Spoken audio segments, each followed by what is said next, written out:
Hello, and welcome to the very first Wonkette live chat without the lovely and talented Stephen because he is off with his family this week.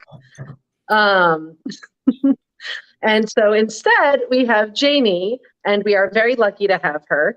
And wow, so this has been quite a weekend. Yeah. Um, I really thought like, okay, we're not going to talk about, the whole like, oh, mainstream Dems are being crappy to progressives, blah, blah, blah thing this week. Cause I was like, let's talk about criminal justice shit because Jamie also knows a lot about that. And oh my God. Yeah.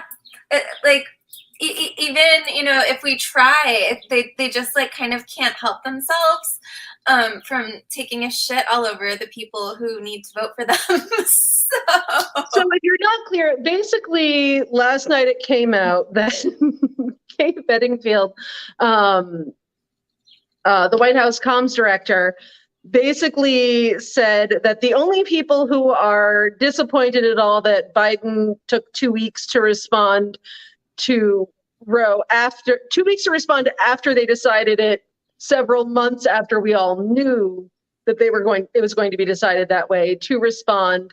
And the only people who are disappointed are activists who are out of step with the Democratic Party.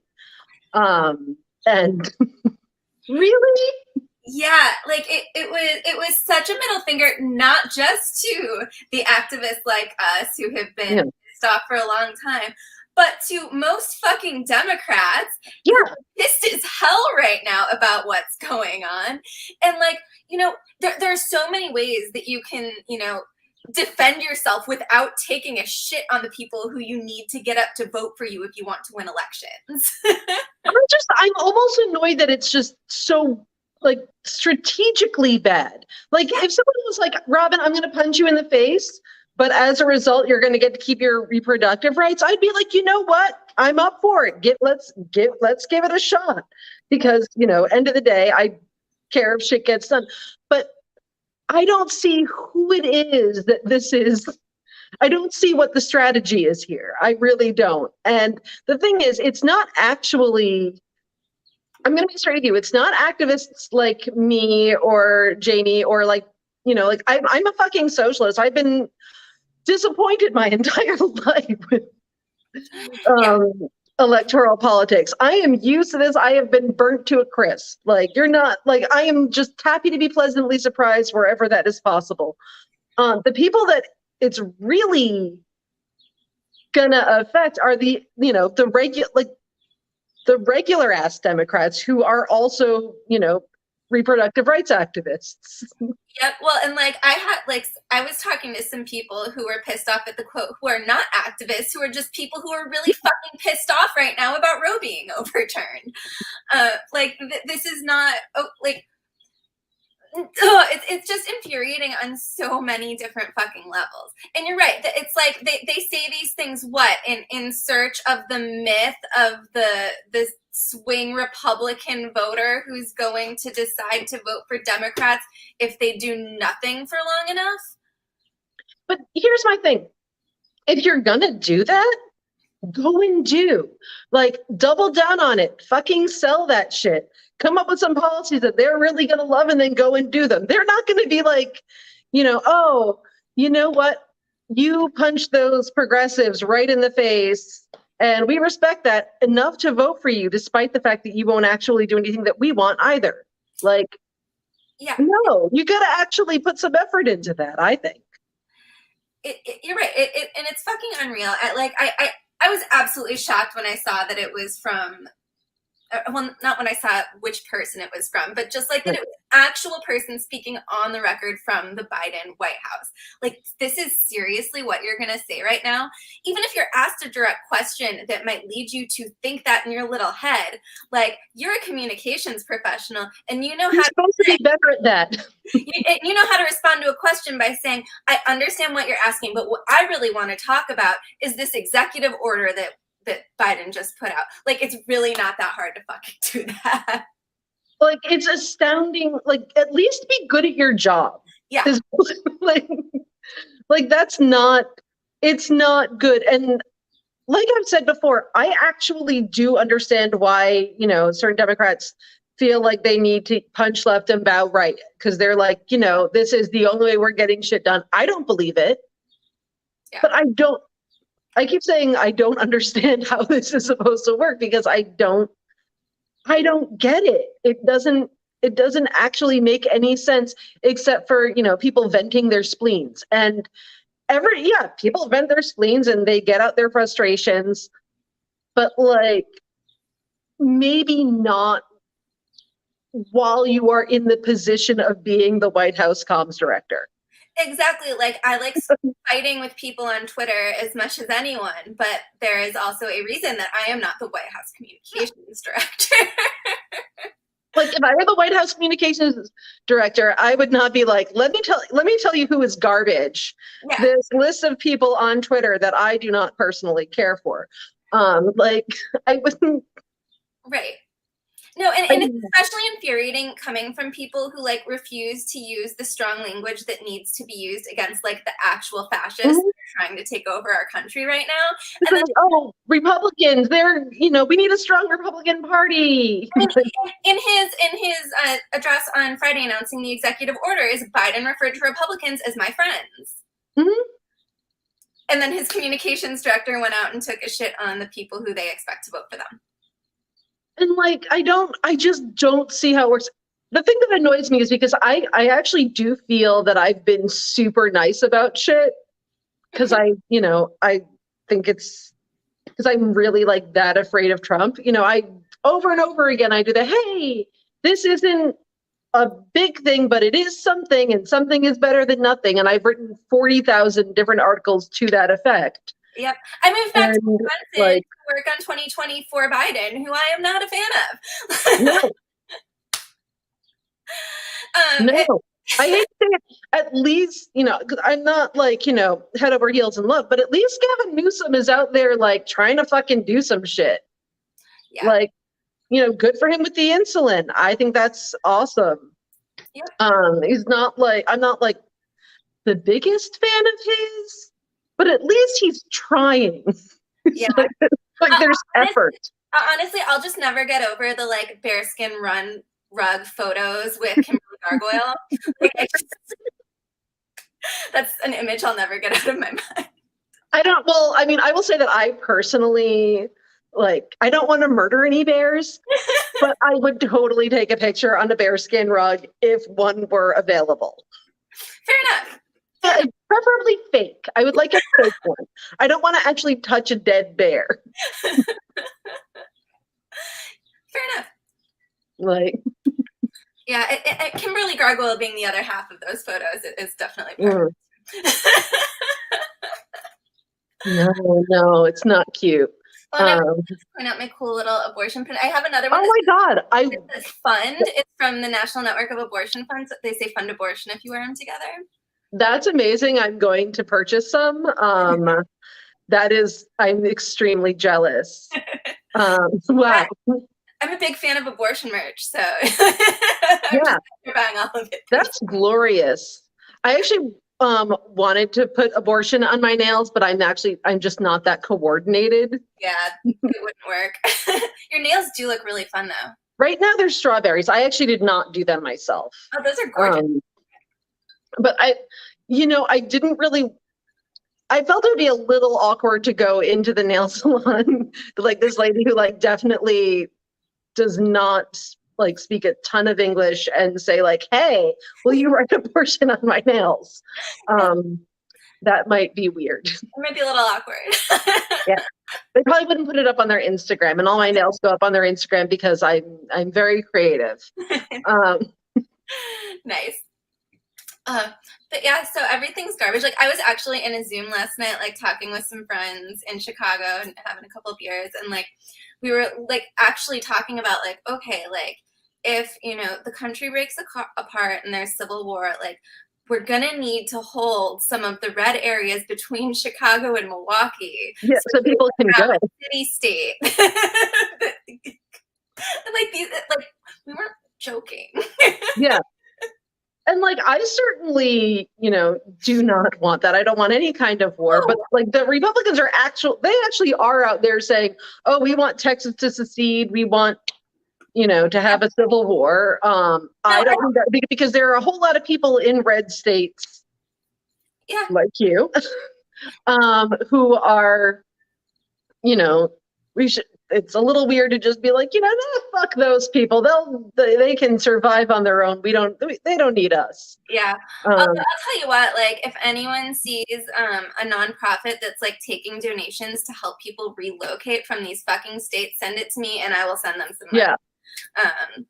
Because that's frankly something that we do need to be helping people do if they don't feel safe in the state that they're stuck in. No, agreed. It's definitely like, that is, in fact, something that the government should even consider at this point. I think that they should be paying for people to travel to these states because not everyone can afford it.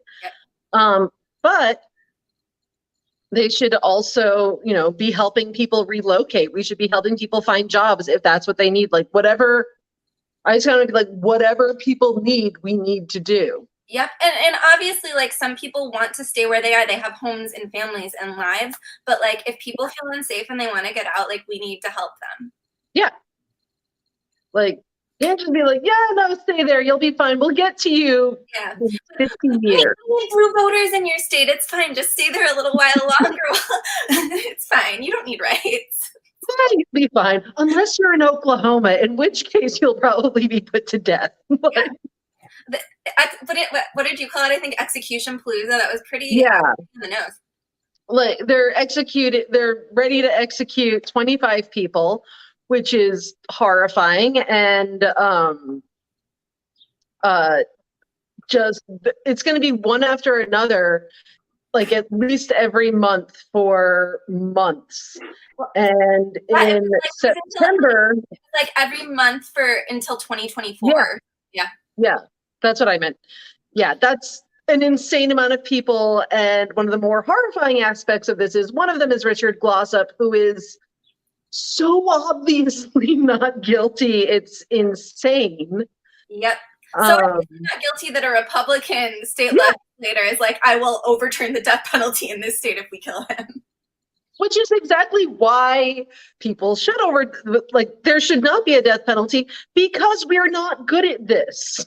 Exactly. Like, and I would be opposed. I am categorically opposed to capital punishment.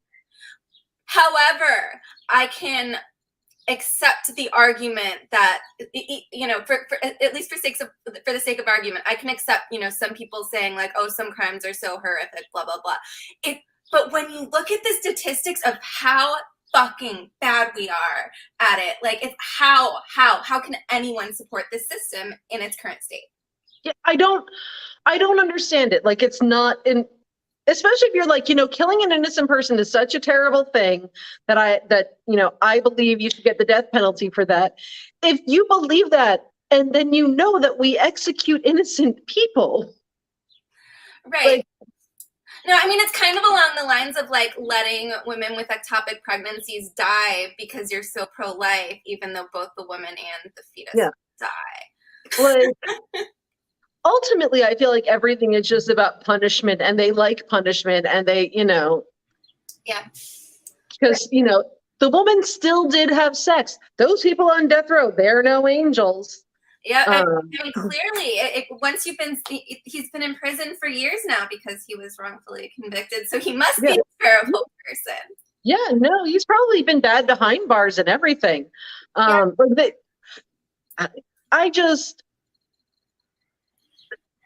I was actually going through some of the Richard Glossop stuff yesterday because I found this extremely terrible part of Twitter that is just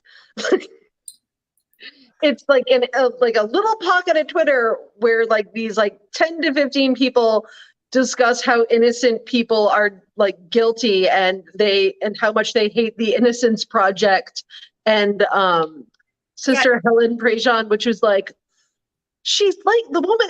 I'm not even Catholic, and I'm like, make that woman a saint. Right? She's amazing.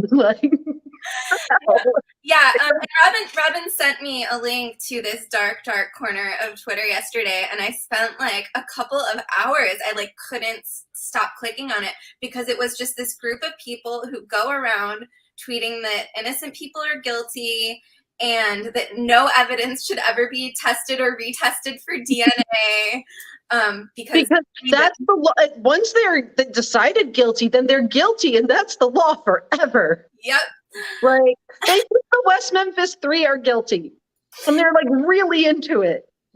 It's fucking wild. It's fucking wild. And like I was horrified to see that like one of the ringleaders, someone employs her as a paralegal. Yeah. And she also has a podcast that like I almost wanted to listen to. I know. I was really tempted because I'm like, what is it that they're gonna say?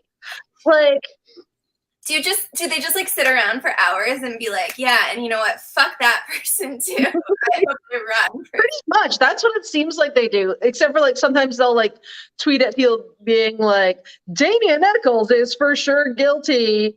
And we know it, and he shouldn't be allowed to test DNA to prove that he's not guilty because he took an L for plea saying that he's guilty. And so therefore, it's like this world of circular logic. It's incredible. Yep. Amazing. Now, honestly, I kind of wonder if one of us is an alt for the former Cook County DA, Anita Alvarez.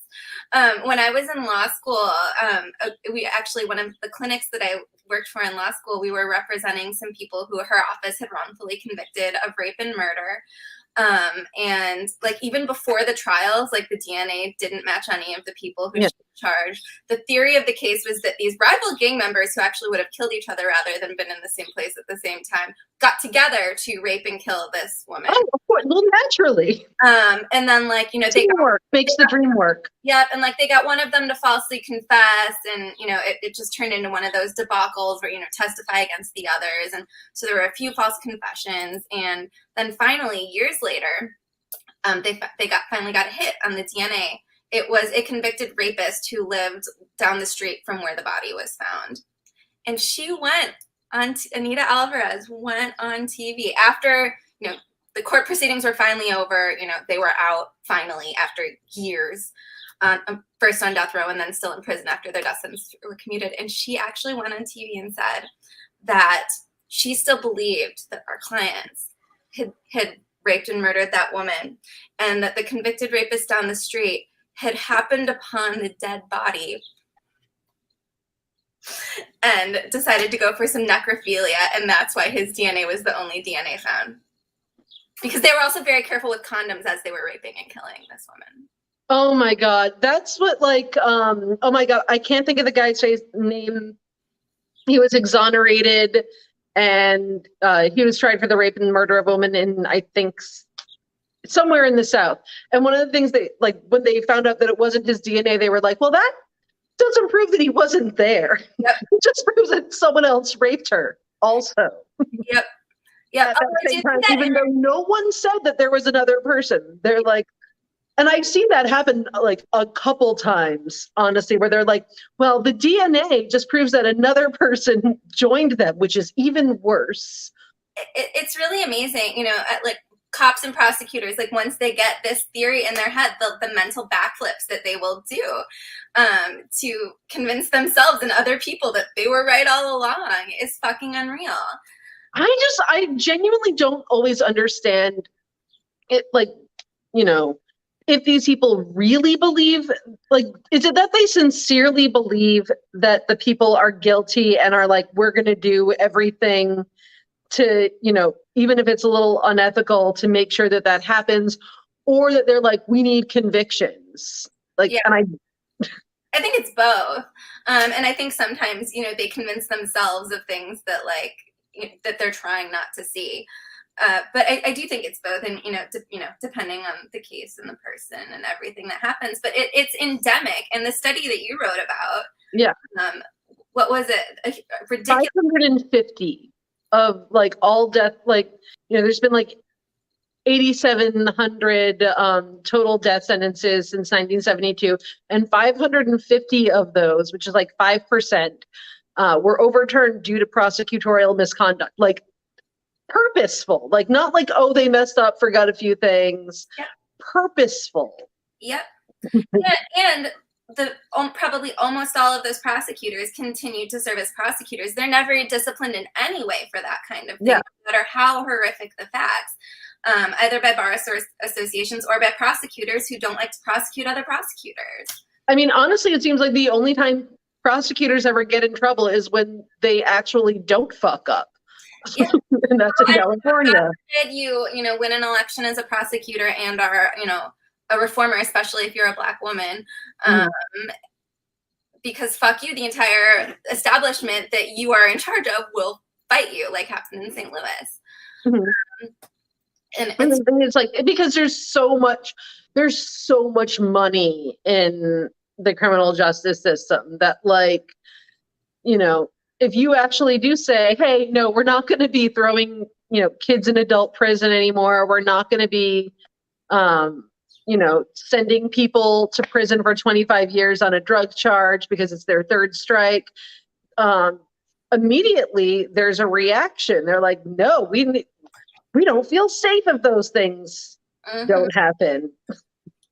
Oh, it's crazy. And like even like friends who I think know better. Like a friend was recently telling me like, oh, I don't feel safe in New York City because the prosecutor is too soft. And I was like, oh, is it him not prosecuting turnstile jumpers or sex workers that's making you less safe in your daily life? Please explain this to me. And I don't know. One thing that kills me is that, like, no one throws people in prison like we do. Really, like we're so far above and beyond everyone, and we have higher crime rates. Yeah, we incarcerate a higher percentage of our population than South Africa did under apartheid. Yeah. Go like, United States, American exceptionalism, hard at work. We're so safe here. Like, our crime rates are literally higher than all of Europe, and no one in Europe is, going to prison on the regular for like the insane amounts of time we do, which is perhaps why I feel somewhat less horrible when I watch British mystery shows. I'm like, I know it's terrible. It's like my excuse. I'm like, it's not propaganda if it's British. I mean, probably like, are there like Swedish mystery police shows? Because they even treat people humanely in prison. Yeah. I believe that there are, but like there are like, trying to think. I don't know. I do think that there are. I just can't think of any off the top of my head. But like, good idea. Like, let's watch. It's so hard because like my preferred show in general is like the mystery show. Yeah. And I wish so much that like they could have a show, like, I can never think of the title of it. There's this British mystery show that is about two people who actually worked in the to like overturn wrongful convictions. Oh, and like that is like perfect. Yes. Perfect. Do that. More of that. Yeah. And like, they find this lady who like definitely did not actually shake her baby to death. Yeah. That's not a real thing. Yeah. I enjoyed the show, the short-lived show where Zach Morris was a public defender. Oh, I do. I think I remember that existing. Yeah, like, and like they overhumanized the prosecutors sometimes, but like it was also still almost always like from the side of like the criminal defendants and the public defenders, and it was solid. But of course, that type of thing isn't gonna stay long in America, where we want to see constitutional violations. I mean, the practice ran for a long time. That's true. But still, I don't know. I would actually. It's Rose and Mahoney, I think, is the show. It's so good. It's like, it is my favorite thing that ever. It's great. Like, we've got like a flawed main character lady who drinks too much, and she's like super sassy. I'm like, this is my ideal show, and it's only 3 seasons. I've been really enjoying Only Murders in the Building because it's a murder mystery. Yeah. Adorable and funny and charming. I just rewatched season 1 of Grace because I am deeply I'm so in love with John Sims. It's weird. And he's not my type for any reason. And the messed up thing is that I think that is a thing that happened after he played the master. Like, and I'm like, what is wrong with me? Like it was either Life on Mars or after he played the master, but it was like around that time where I was like, this guy, this very round-headed man, he could get it. Like, sometimes these things happen. Yeah. But yeah, no, and like, I don't know. I don't even have words because it's like, it's hard for me to form sentences because it's like, when I'm thinking about it and it's like, yeah, you know, like even these like terrible police shows that piss me off, like half the time aren't even as bad as what's happening in our actual criminal legal system. And they're horrible. Like we've talked about this before, but these shows when they're like, oh, if he lawyered up, that must mean he's guilty. Mm-hmm. Yep. That is truly evil. Yeah. Yep. And that's how almost every cop show like that it is going to be. Even after someone asks for a lawyer, they're going to keep asking them questions, Fifth Amendment. Yeah. Like it's because they're so passionate, and you know they always use the Reed technique, which is like proven to get false confessions. Yep. And like lie detector tests, like we still pretend like those are a thing. It's just really unreal. And like I also like, you know, am weird and like I am interested in things like, you know, true crime podcasts or whatever. But like it is really hard for me to find one where the host isn't cheering on things that are terrible. Yeah. And I just like it's you know, it makes my getting so angry about things in real life really inhibits my entertainment.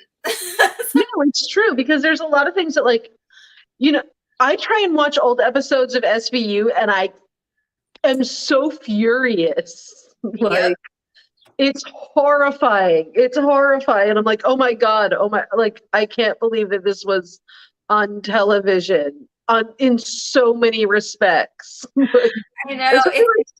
Everyone was in love with Stabler, but I always thought he was like, did not like him. And then you see him and he's just beating people up left and right. And it's like, it's because he cares so much. His family is a big family. He worries about them. He's got daughters. He's Catholic.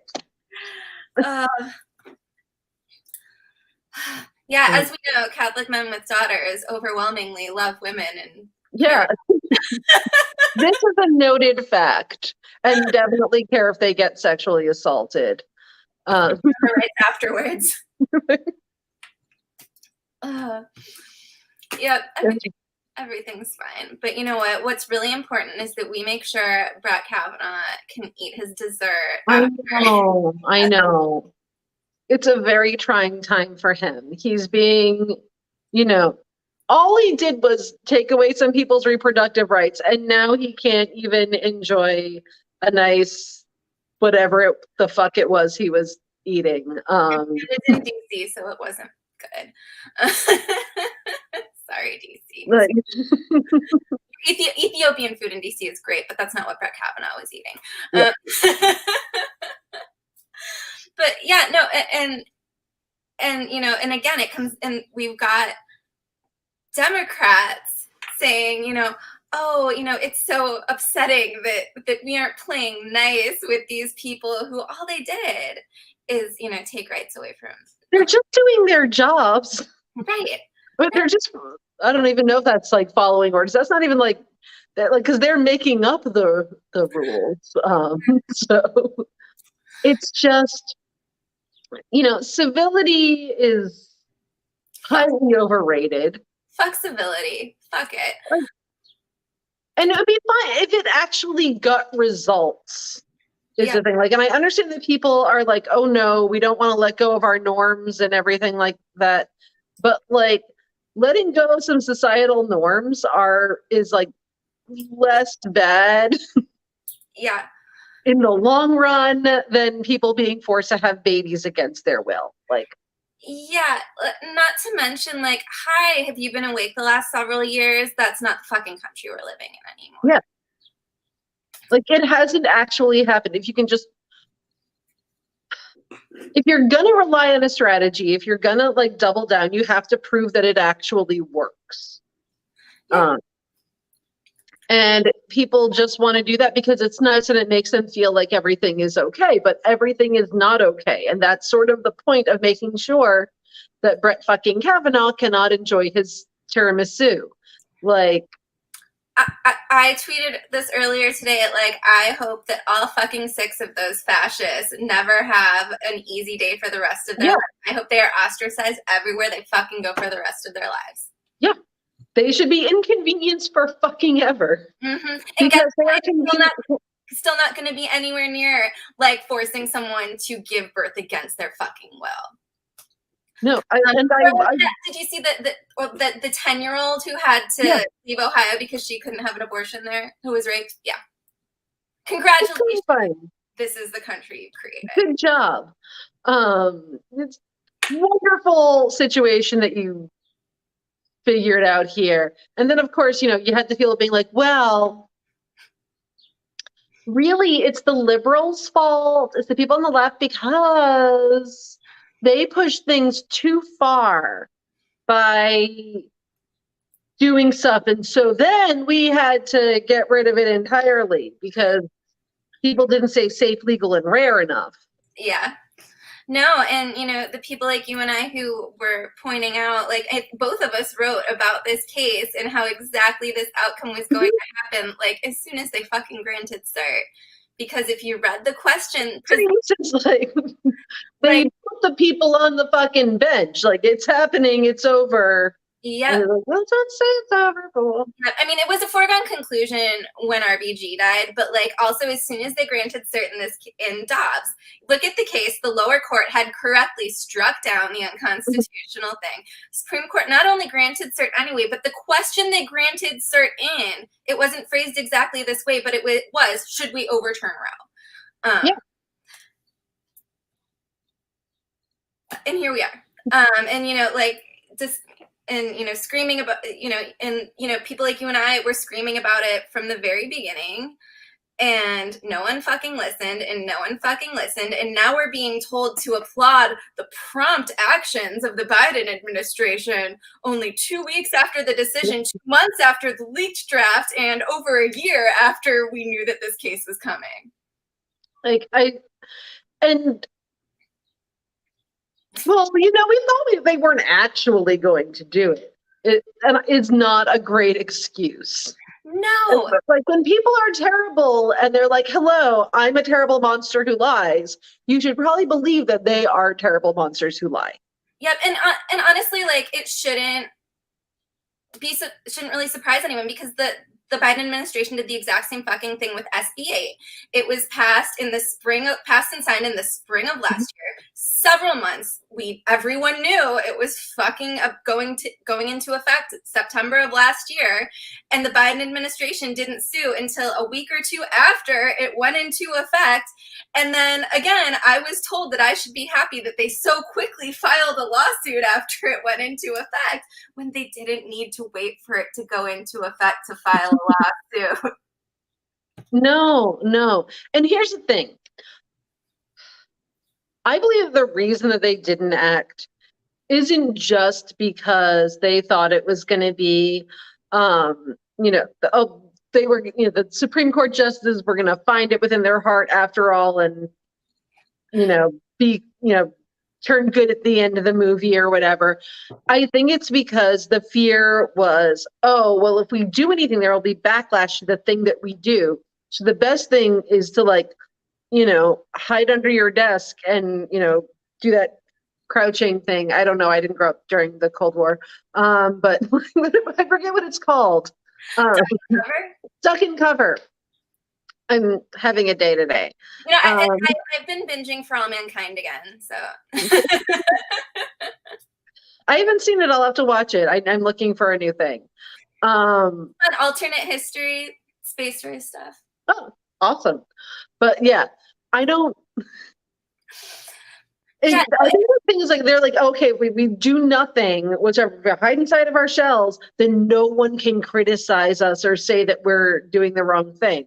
But Democrats are always afraid to fucking stand up for something because they're afraid of the backlash, even when they are the ones allowing that backlash to fester because they won't fucking stand up for anything. Well, because what is, they're afraid of backlash from the right because they, feel like the right is very like all powerful. But here's the thing. The right purposely does things to get backlash from us because it rallies their base when we're like, hey, maybe don't burn some books. Yep. Like they actually cherish that backlash. And because they realize that it's good for them and that it helps them. Like, so maybe do more of that. And because then they also give their people, like their politicians, chances to like come out and make strong statements and, be like, I too hate drag queens. No, it's fucking unreal. And like, and again, like, I've made the like chess analogy about how we're, Democrats and Republicans were playing, the Republicans set the fucking room on fire and Democrats want to argue about the rules of chess. Yeah. And it's still what we're doing. But it's not new, but like like Republicans had been cheating at the fucking chess game for decades, but they literally set the goddamn room on fire. And we're sitting at the table going, but the chess game, yeah. Not looking for a fucking extinguisher to set up. And it's just unreal. And like, also, perhaps if you showed people that you were willing to stand up and fight for them, it would galvanize them and make them want to affirmatively get out to the polls for you, instead of like having people yell at people who you don't think vote hard enough. Yeah. Which, like, fuck you, I vote.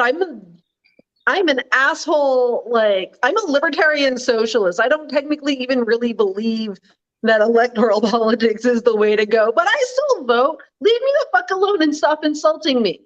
You vote all day, every day, as hard as you can in response to any problem rather than criticizing it. Just vote harder. Fuck you.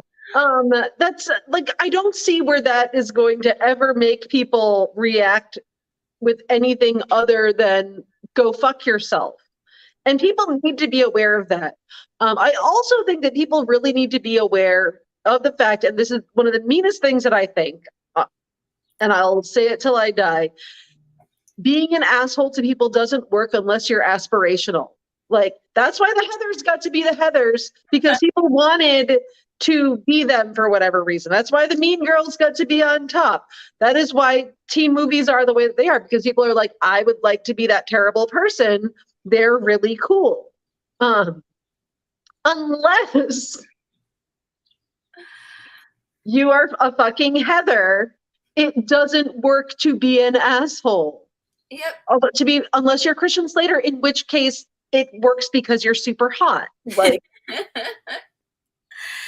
no, it's like, it's really incredible. And again, like, this is something we've talked about before with Steven too. It's like the same, how dare you criticize Democrats, vote blue no matter who have a nice little asterisk at the end that's like, unless it's a progressive, because fuck them. Fuck yeah, them. No. Like,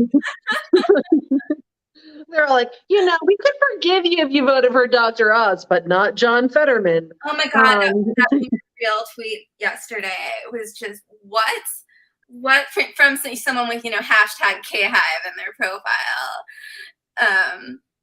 Yeah. But blue no matter who only applies to right-wing Democrats. Yeah. Like, no matter who, even if they don't think that women are people, but never for a progressive.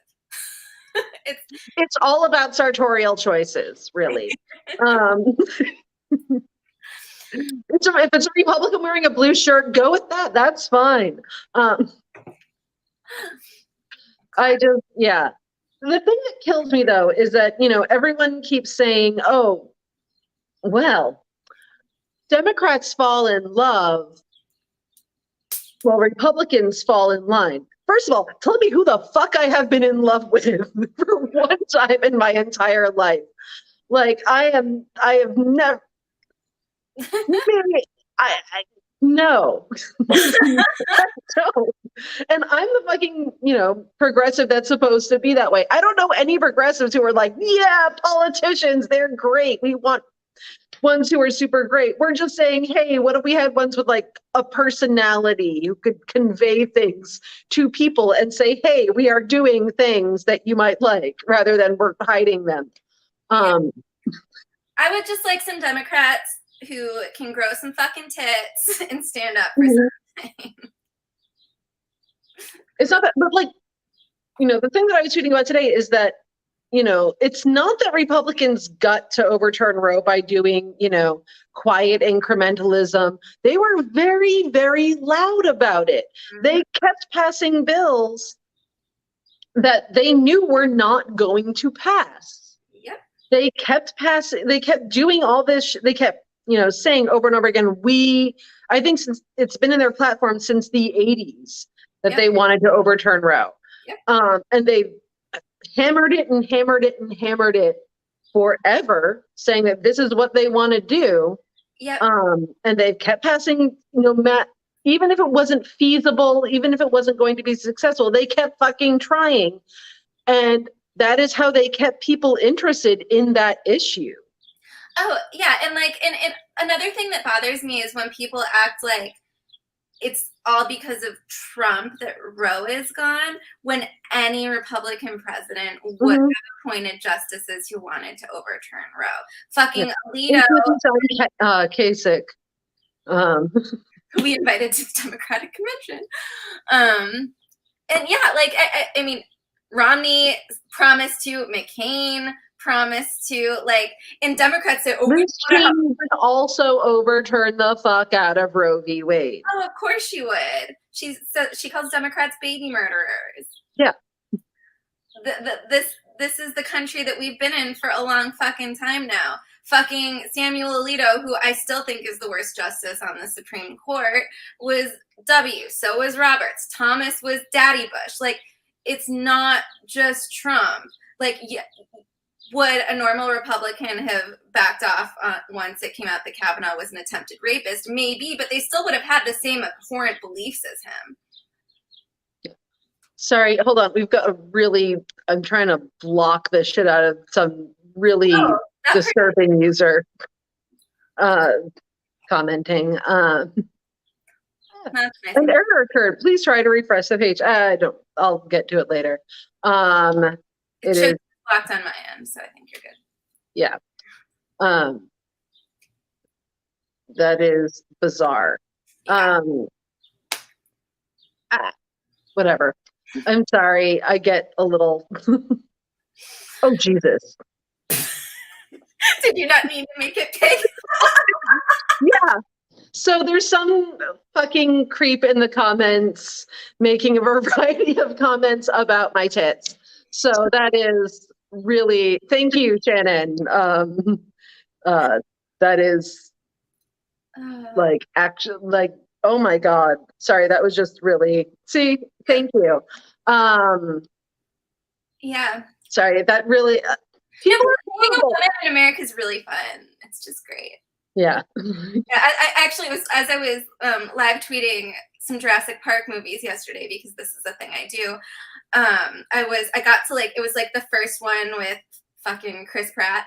And it starts in Wisconsin. And I was like, oh, hey, fellow Wisconsinites. And then I was like, wow, women in Wisconsin had more rights when this movie was made than they do now. And then I was like, actually, women in Wisconsin had more rights in 1993 when the first Jurassic Park came out, and it was still legal to rape your wife in North Carolina and Oklahoma. Yeah, and possibly New York, honestly, because they are pretty late on that in New York, which is why Trump was not prosecuted for raping his former wife. Yeah. Yeah, no, it was pretty common until after the year, what did they call it, the year of the woman, when after Anita Hill and all those women were elected to Congress, was finally when a bunch of states were like, oh, maybe we should make it illegal to rape your wife. And yeah, but it was pretty common into the 90s. So. Yeah. Well, again, America. I mean, women were not even able to get a credit card until 1973. So and the thing is, like, the fucking Clarence Thomases of the world remember that, and that is what they want to go back to. When these motherfuckers say "Make America Great Again," that is exactly the type of thing they are fucking thinking about. pretty much, like, that's, I mean, yes, exactly, that is what they want to happen. And yeah, some of the women do not actively think that that's what they're talking about, but it absolutely is.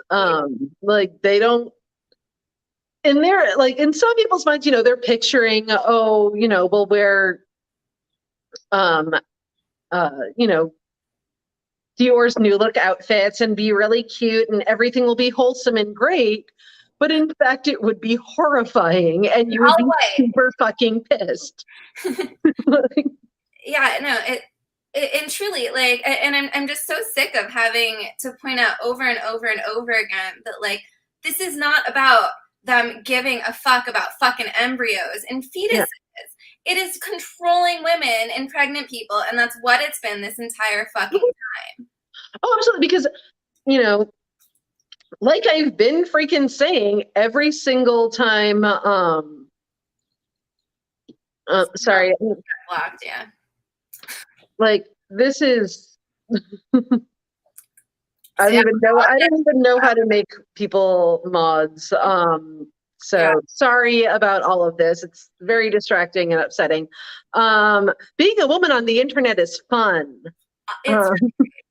You guys should see my Twitter secret message or non-direct message area. It's pretty horrifying. Yeah. But my favorite thing I was ever called is still Cunty McCuntface. Like, I'm still pretty proud of that one.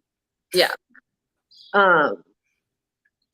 But yeah, you guys will figure out how to do mods and everything later. But the thing is that people, every single time they start in on talking about the babies, 10 seconds later, the shoe drops where they're like, but actually we want to punish the whores. Yep. Like, that is really, like, they're, Yep. Every time. Yeah, I have a special love for the people who act like we should, first of all, like, we should, punish people by making them become parents, as if that's good for anyone. The thing we need to punish them for is daring to have sex. It's just wonderful. Oh wow, like, we're getting shared on like 4chan or something today. This is fucking insane. So yeah, sorry to the people in the comments who this is horrifying. Damn it, I don't know how to fucking make it stop. It's on my block user. So this is a fucking, it's everything's a fucking shit show right now. So, but, like, also, this is the thing, they're so not even creative. I know. Like, jobs and boobs. What are they, fucking 12? Like, I mean, honestly, get better at trolling. Oh, everything is fine. Welcome to America. Everything is great. Like, I'm just gonna keep surrounding myself like with more and more plants and cats. Like, the worse things get. Like, by the time this is over, I'm gonna be living in a fucking jungle with just cats everywhere. Because this is my answer to being bad. Yes. You know what? I'm not even mad at that. I would actually love to be around. I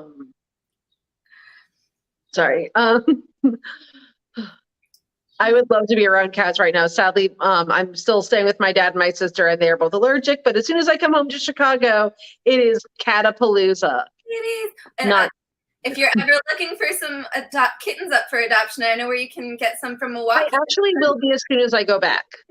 So, yeah. I've delivered kittens to Chicago before, just saying. Yeah. And then we can hang out, and it'll be super great. Yeah. I can't believe how extremely distracted I was by all of that. We're just going to chalk that up to me having ADHD and... Oh, no, and everything is super ADHD. He's my first Siamese. And yeah, I woke him up, so he's just gonna fall right back asleep in my arms now. No, I love him. Oh my God. Yep. So this is what I'm like. Everything is bad. Are there any kittens that need fostering? Oh my God. I used to foster kittens. It was such a good time. I would actually just like lie on the couch while watching SVU because I did not have cable at the time, just like with all cats. Yep. It was, it's great. yeah. It's great when you get them. Like, so I take in the ones that don't have without a mama cat, because I have my own cats and I don't need territorial mama fighting with them. Also, I have two gay boy cats who are in love with each other, and they love babies and like groom them and take care of them. Oh my God. My girl cat hates the babies. And I just like really appreciate the dynamic that we have in our house. But so yeah, so I get them when they're like between like 3 and 4 weeks old usually. And when you get them when they're that young and like they think you're their mama cat, they're just like so cuddly and just like want to lay on you and purr all the time. That is amazing. And I'm just extremely jealous of that whole situation. We could all use more cats, I think, frankly. Yep. Cats are far better than people. Yeah, I've got 3 more in the other room, but they're a little skittish, and I know they would find really creative hiding places if I let them out to roam the entire apartment. But this guy. How many do you have right now? I have 4 kittens right now. So it started off as 2. I dropped off a litter 2 weeks ago Monday. Last week Monday. I don't know what is time. And I wanted to adopt one of them, and I didn't end up keeping her. And so like that same day when more kittens came in, I was like, I'll take them. And it started off as 2. They were like, we have a 2-pack. And I was like, cool, I'll take the 2-pack. And we see these 2 cute little tabbies. And then like an hour later, this guy came in, and they were like, so they're the same age, so we're going to add him. So it's 3. And I was like, awesome. Better, even better, more kittens. And then like 3 days later, they were like, so we got a sibling of the 2 tabbies. Like the same person brought her in. So now there are 4. Oh my God. That is just absolutely heaven. Yep. I was like, yes, just keep adding them. I'll keep taking them. Yeah, I don't know. Cats help all of this. Yes, they do. One of my favorite, did you catch that there's a lot of terrible in New York Post this weekend? My favorite, I did cover the Kissinger thing because, I still don't understand. Like, maybe I just grew up in a really radical household, but the first time I ever heard someone be like, who's a great guy is Henry Kissinger, I fell out. I did not even know that was a thing.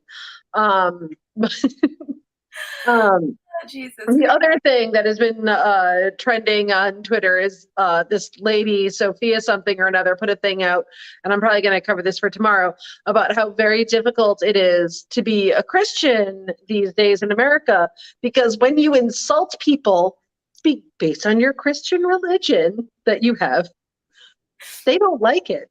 They say no. They're like, hey, why are you insulting me? Very, wonderfully religious lady. And then you have to feel bad. And that's awkward. What life must just be really, really hard for those people. I know. Their biggest concern is that people get upset when you are a fucking bigot and or a piece of shit. No, I had the guy yesterday who sued the school because he said shitty things about the Laramie Project and got fired. Like, yeah, I don't know. I used to be like an optimistic, idealistic, like happy person, like genuinely happy person, and it's like now I like try to look for anything, any glimmer of hope, and like half the time I don't see one. Like I've been jaded as hell for a long ass time. But no, like I that part of me is broken. Like and like I probably should have known better than to have like the expectations I did like after 2008, but like I felt this wonderful feeling of like optimism and hope on the night we elected Obama. that I am physically incapable of ever feeling it again, no matter what happens. Like that part of me is dead. Yeah.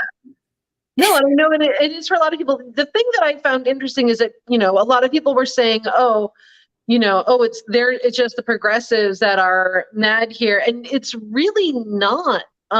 It's people like you. It's people who like put in a lot of effort and, you know, care into the Democratic Party and really thought that like shit was gonna happen. It's not people like me. It's people who had like who sincerely believed that shit was gonna, you know, actually be good. I'm a jaded asshole and have been since like birth. Um, Yeah, like I for a long time, you know, I had hope in our country. Like I was always skeptical, you know, I was never bought into like the American exceptionalism and that kind of thing, but like I I really tried to be an optimist for a long time. And now, and it's great because I constantly am called a pessimist and I'm like, mhm. what am I saying that's inaccurate though? See, Nothing. I'm very jaded, but I am absolutely an optimist in weirded and just it's sort of like you hit rock bottom, even though I don't generally believe in rock bottom, and then you're like, hey, anything that isn't terrible is a perk. Yeah. Like honestly, like, you know, I recognize that people hate Bernie Sanders, but like that was like the first time that I was like, oh my God, that's so weird. Why is a Democrat actually, you know, pushing for things that I like? That's bizarre because, you know, I like since first grade, I've been, you know, getting up being like, we should have single payer health care. I have Like I was shocked. I was like 6 or 7 when like Hawaii almost legalized gay marriage and then like the whole thing that led up to DOMA started. But I have a gay uncle who had been with his partner since before I was born, and I thought they were married. And like when my poor parents had to explain to me that legally they couldn't get married, and I was like, well, why don't people want Uncle Rob and Uncle Jerry to get married? So I was like a 6-year-old like fighting with people about marriage equality in the early 90s. So I feel you. Like I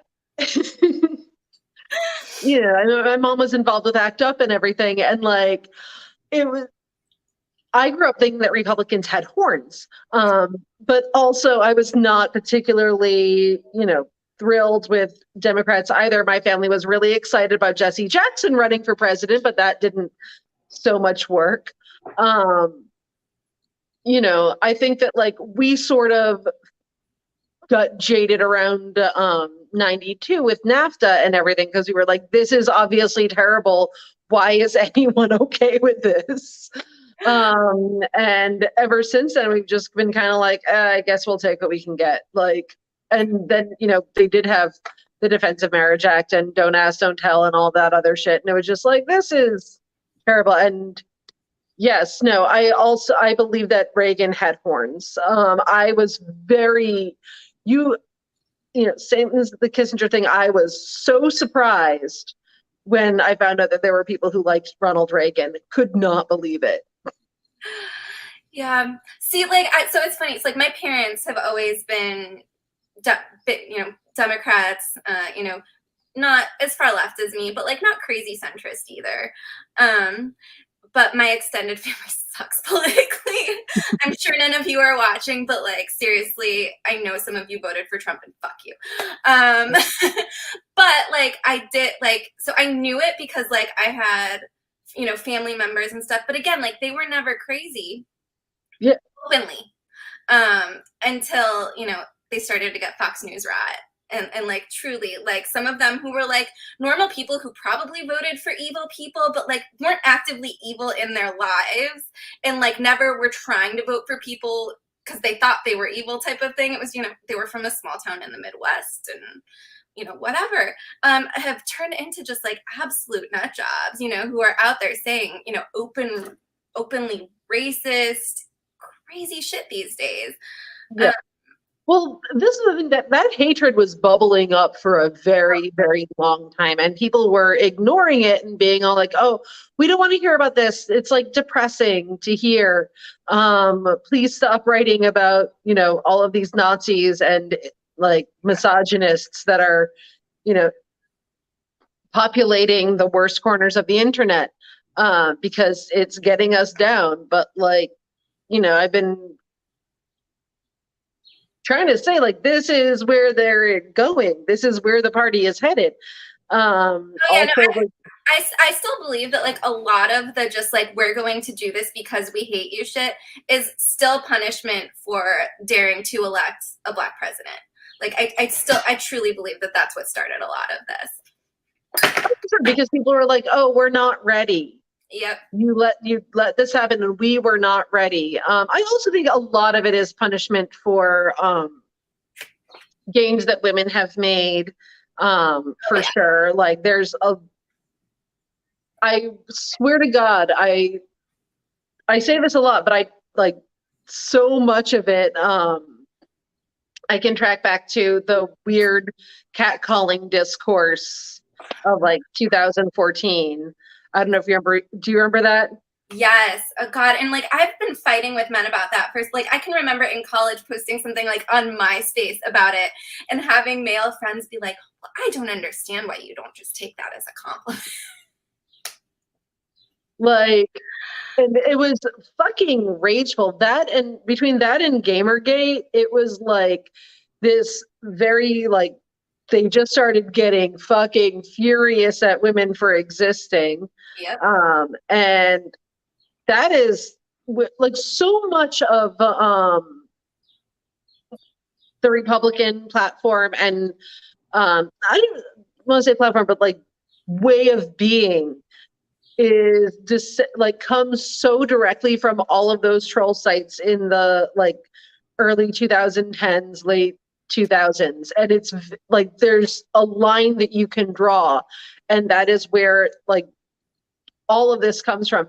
Their new thing right now with all, calling everyone degenerates and everything, there you can trace a direct line back to 4chan and their weird like half like, we love child porn, but also women should be in the kitchen forever, and trad wives and all that other shit.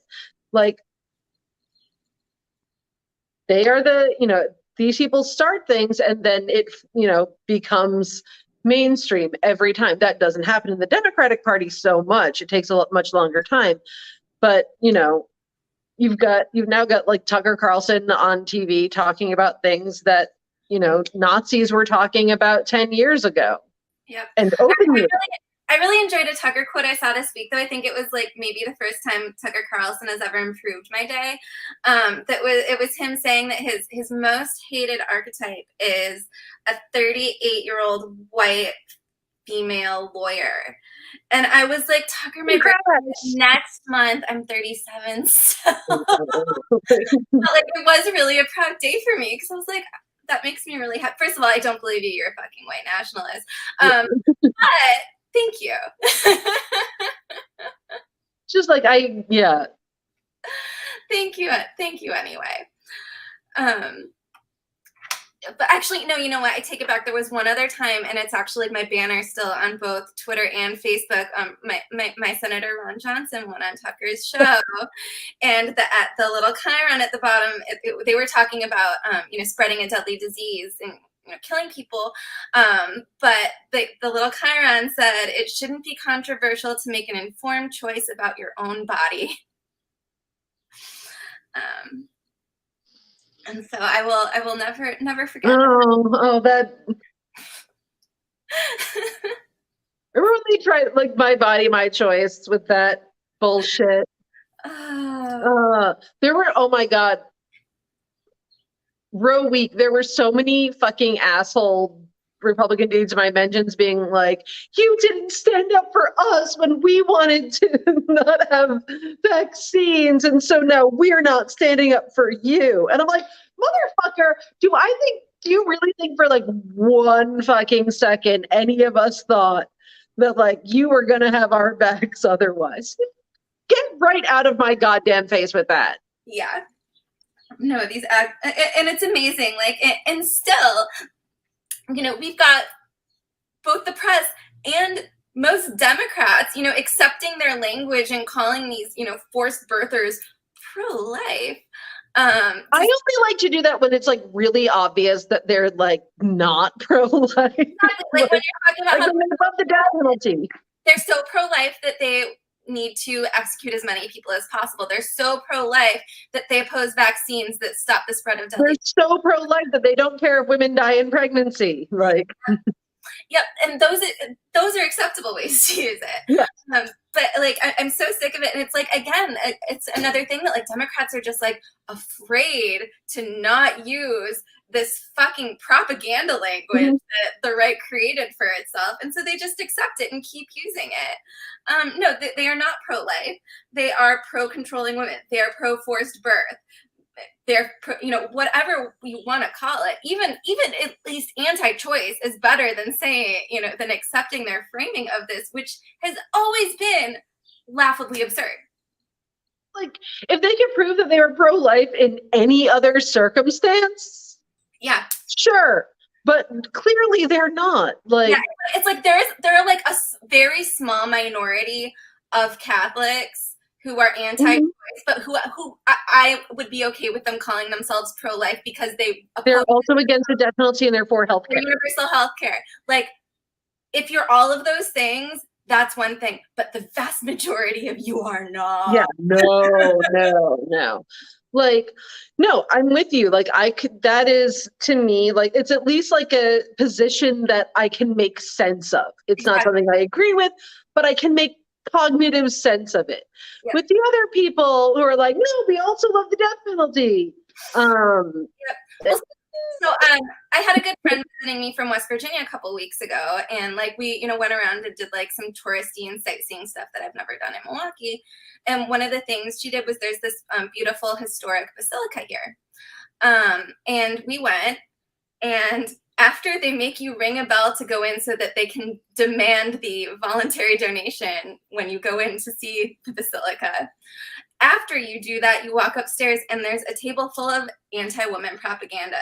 Oh, fun. Not a fucking word about the death penalty, not a fucking word about universal healthcare, purely anti-woman propaganda. In a fucking historic basilica. Like, do you know in Europe, like how many fucking Catholic cathedrals and stuff I went to?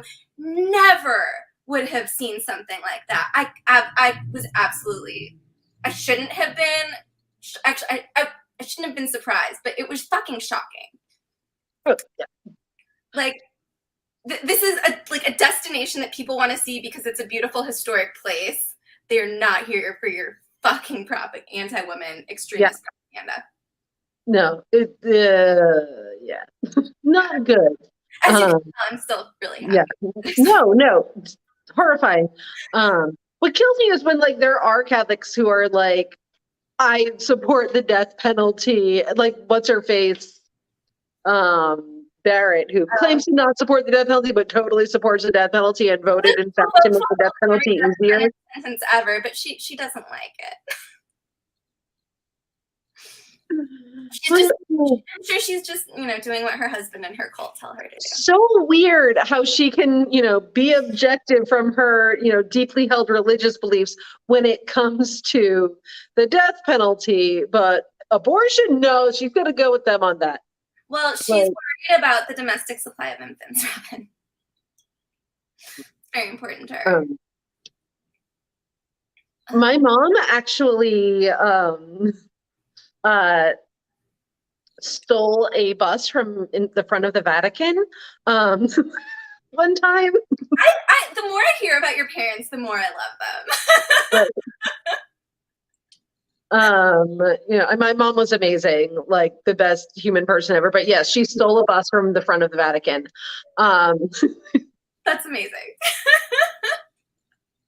She and some Welsh guy were like, let's do this, because the guy who was running their tour said that he was supposed to pick them up at a certain time, and then he was like, I'm actually going home, and then he left the bus with the keys. So my mom and some Welsh guy were like, should we do this? That just sounds like borrowing to me. Yeah, no, he borrowed it. Although my mom technically does not know what Welsh guy did with the bus after he dropped her off. Like, they dropped off all these other tourists too who were on the, like, That's amazing. yeah, including several who did not speak English. So Nice. it was quite a time. Yeah. And she hated the Vatican also for the same reason that person just said, because she was just like, because it was so much wealth. Yeah. And there's so many, like, obscene. It's obscene, yeah. Beautiful, beautiful art. Like I had to see, the art and everything when I was in Rome, but it really is obscene. It really is. Oh yeah, no, it's objectively horrifying and disturbing. She also did not like churches in general because, like, even like being like the smell of incense gave her bad flashbacks. So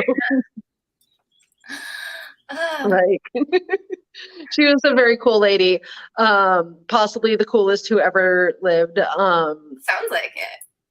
I personally think so. But yeah, that's sort of why I have a major chip on my shoulder towards religion in general. See, because it's the fact that it was being religious that made me anti-religion, actually. That's the same. But my mom was never actually religious. She became an atheist when she was 5, and they told her the Jews killed Jesus, and this was pre-Vatican II. And she was like, Raina Sugarman is my best friend, and she ate too much chocolate pudding last week and threw up all over my new doll on my mom's carpet. So I don't think she got it together to kill Jesus. Which is that's fantastic. And that is what she said to the nun. I never believed a damn thing they said after that. So that's how we roll in our family. And so she was very, very anti-organized religion, like. So, yeah. No, my mom made me go to church when I was little, but because it's what you do, like it was the very, very like small town upper Midwest thing where like you don't like talk about Jesus or God like outside of church, but like you go to church on Sunday because it's what you do. And I wish religious people were like that. I would be fine. Yeah, no, and like, and it was fine. Like I, it always annoyed me a little. But then, like in high school, my like high school rebellion was like becoming religious. Interesting. But then it was funny actually. In like my first semester of college, I like went to a like Bible study on like Thursday nights, and actually, like I was already like pretty sure that. The belief system was already fleeing me. But I was also always, very, lefty politically. And I will never forget, like, the last Bible study I ever went to was when they, like, in a group prayer, they wanted everyone to thank God for making George W. Bush president. And that was the end of Bible study. I'm not surprised. Yeah, and it was just like a non-denominational, like we would get together and read, like Bobert this week was like, I don't who separation of church and state. Who ever heard of such a thing? Not me, because I didn't pay attention to that part in school. I really liked when she said that they killed Jesus because he didn't have an assault weapon. I think it's like the very basic misunderstanding of her entire religion that made me so happy. When they do the whole thing where it's like, Jesus was a tough guy and he like would have gunned everyone down with an AK-47 if he had the opportunity. Also, like, I was like, well, maybe I might agree with you that the world would be better off if your religion didn't exist.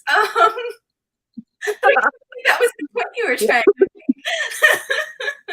make. Like, I will say the only thing that I really know about the the New Testament or whatever is from the work of Andrew Lloyd Webber. But I was under the impression that like he kind of had to Like that was his whole thing. Like he was only there to get executed. Yeah. Just weird. But he should have just magicked himself in a assault rifle. Yeah. If he, you know what? If Jesus was all powerful, though, wouldn't he have been able to time travel and get himself an AK-47? How are and these people are elected? Like that is a member of United States Congress. Like when I actually really sit and ruminate on that fact, it's just fucking like one of the worst things about getting older is realizing just how fucking stupid so many of the people writing our laws are.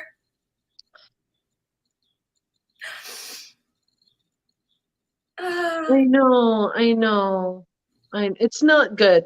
Although at the same time, like, I do think that there should be a balance between, you know, Lauren Boebert and everyone has to have gone to Harvard, because then, you know, you end up with a few class issues here and there. But I also believe that people can be very smart without ever having gone to college or having graduated from high school. Lauren Boebert. Right, like when people talk about like her having a GED, I'm like, there are so many actual things to attack her for. Like, why would you attack her for the one thing that's actually not shouldn't? Yeah, like it's good for people to go back to school, yeah. And there are also a lot of people who have GEDs for reasons that have nothing to do with having dropped out or anything like that. Yeah. Yeah. Well, and I agree. Like that. You know, like we don't need people to have like some advanced, exciting degree, but I do think that particularly state legislatures, but also Congress, need to do a better job of like educational classes for their new members. Because there are like, especially like with a lot of the work I've done at the state level, like there are so many people who are elected to legislatures who don't fundamentally understand like the very basics of the legal system. And when you're writing laws, that's a problem. And so like this is the thing, they don't care. They're just going to put out what they're going to put out, and then let the chips fall where they may, which sadly has worked out really well for them. Yep. Because this is the bad place, and I'm actually increasingly convinced that like we are in hell, and like it actually is the good place scenario, and they gave us that show to fuck with us. I am not eating frozen yogurt. It will not happen. Frozen yogurt is made of lies. It has the exact same amount of sugar and bad stuff as regular ice cream, and just is not as good. You know what's delicious though? Donut peaches. Highly recommend. No, I ate an entire box of the Trader Joe's Georgia fuzzies this week, which is a problem. This is also a possibility that we are living in the upside down.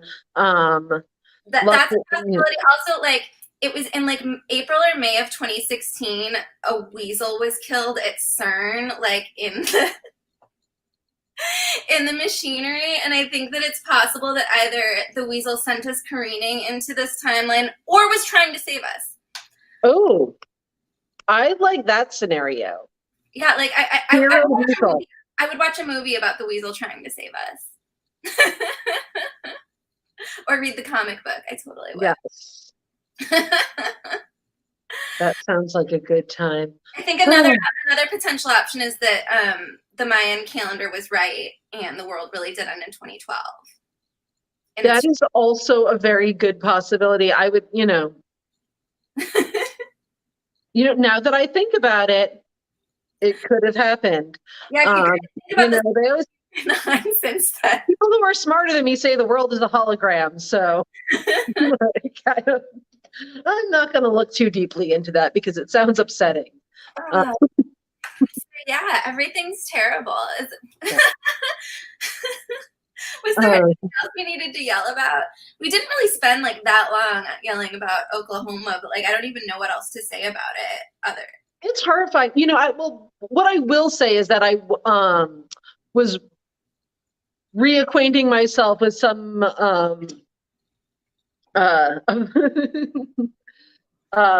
bullshit surrounding sorry, give me 1 second. the Richard Glossop case. And the thing that I can't get by, and it's the same thing that bothered me before, is that fucking BMO, the cop that arrested him, is like, okay, so I think that the guy who actually killed him was basically a good guy who got caught up in some shit. And that he didn't really mean to kill him. He just meant to like incapacitate him. But also he was being paid to kill him. And that's... Yeah. So I don't think we actually like said the facts. So if people don't know the facts, yeah. The person who is about to be executed did not actually kill anyone. And that is like indisputed. Yeah. They're saying that he hired this guy who works at the motel he worked at to kill the owner of the motel. And none of it makes any goddamn sense. Nope. And the reason, and like the only evidence that exists is the confession of the person who actually committed the murder. While on lots of meth, I believe. While on lots of meth, killed someone with a baseball bat and was like, actually, this guy paid me to do it, so it's fine. And, he received... So actually what happened is the first time he confessed, Glossop was not even mentioned. And then the police officer who felt that Glossop had given him some real lip there and was disrespectful and too cocky and was therefore definitely involved, he kept saying, we don't think you did this alone. Did you know that Richard Glossop was also arrested? Was he involved? And then this could really help you out if you give us some information. And then Justin Sneed was like, oh yeah, no, he actually paid me to do this. Yep. And this is a guy named George Glass. Yep. And this is our criminal legal system. Mm-hmm. And actually, his first conviction was entirely thrown out by the Oklahoma Supreme Court because there was no evidence. And then they were like, you know what, we're just going to retry him with the same evidence, and it's going to be fine. But then they threw out the lawyer that had worked on it forever because he had briefly spoken to Justin Sneed, and that was like, oh, you intimidated a witness, which he didn't, and then assigned him 2 lawyers who didn't know what they were doing. Yep. Everything is great. Everything is great here in America. Yeah.